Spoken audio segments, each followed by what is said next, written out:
जय शिवराय शेतकरी बंधूंनो, मी आपला शेतकरी मित्र यश कुमार। आज आपण BSF कंपनीच्या या औषधीचा व्हिडिओ बनवत आहे। मुख्यतः माझ्या हातामध्ये तुम्हाला आज पहिल्यांदाच हँड ग्लोव्ज घालून आपण व्हिडिओ बनवतो आहे, कारण की BSF ही कंपनीच अशी आहे की जिच्याकडं सेफ्टी खूप मोठ्या प्रमाणात महत्त्वाची असते। तर त्यासाठी शेतकरी बंधूंनो, BSFच्याच प्रोडक्टमध्ये तुम्हाला अशा प्रकारचे चांगल्या क्वालिटीचे हँड ग्लोव्जसुद्धा मिळतात।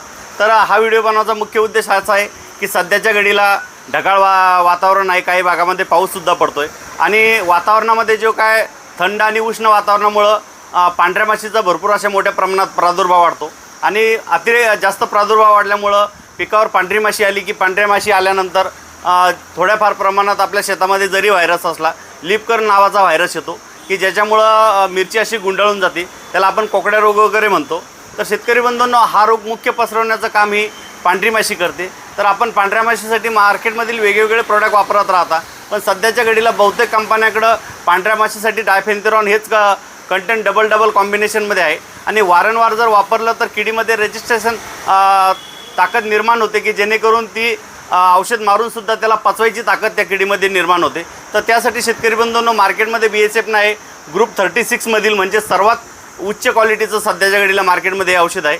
याच्यापासून तुम्हाला पांढऱ्या माशी, मावा, तुडतुडे ह्या रसशोषक किडी कंट्रोल होईल। याचा 280 ml एकरी या प्रमाणात डोस आहे। सोबतच शेतकरी बंधूंनो, मावा, तुडतुडा, पांढरी माशी जर आपण कव्हर करत असेल तर मिरचीवर अजून थ्रिप्स आणि कोळी आणि लष्कर अळीसुद्धा असते। तर त्यासाठी याच कंपनीचं आपल्याला पायरेट नावाचं औषध घ्यायचं आहे। हे सुद्धा एकदम नवीन मॉलिक्यूल आहे किडीमध्ये थ्रिप्ससाठी। जसं आपल्याला फिप्रोनिल हे प्रत्येक औषधीत कॉम्बिनेशनमध्ये दिसतं, पण हे नवीन मॉलिक्यूल असल्यामुळं याचीसुद्धा रेजिस्ट्रेशन ताकद किडीमध्ये निर्माण झालेली नसल्यामुळे याचासुद्धा तुम्हाला दीर्घकाळ रिझल्ट भेटेल। जर दोन्ही औषधे आपण थ्रिप्स, पांढरी माशी, मावा, तुडतुडा, कोळी आणि लष्कर अळीसाठी जर एकत्रित औषध जर फवारणी घेतली तर आपल्याला सर्व प्रकारचे किडीसुद्धा कव्हर होईल, दीर्घकाळाचा नियंत्रण भेटेल आणि किडीमध्ये याचं रजिस्ट्रेशन नसल्यामुळं त्यामुळं आपल्याला दीर्घकाळ आणि चांगल्या प्रकारे रिझल्ट भेटेल। शेतकरी बंधूंनो, या औषधी आपल्याला जर फवारणी करायची असेल तर आपल्याला कोणत्याही अधिकृत विक्रेत्याकडे या औषधी आपल्याला उपलब्ध राहील। BSF कंपनीचं स्टँडर्ड औषध आहे आणि सध्याच्या घडीला मार्केटमध्ये जे काय वारंवार कंटेंट वापरल्यामुळं आपल्याला बहुतेक औषधीची रिझल्ट भेटत नाही।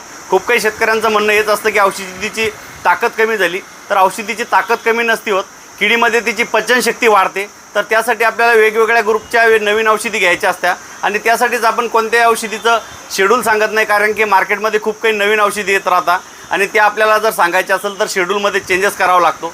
त्यासाठी शेतकरी बंधूंनो, अत्यंत चांगलं पांढऱ्या माशी, मावा, तुडतुडा, थ्रिप्स, कोळी आणि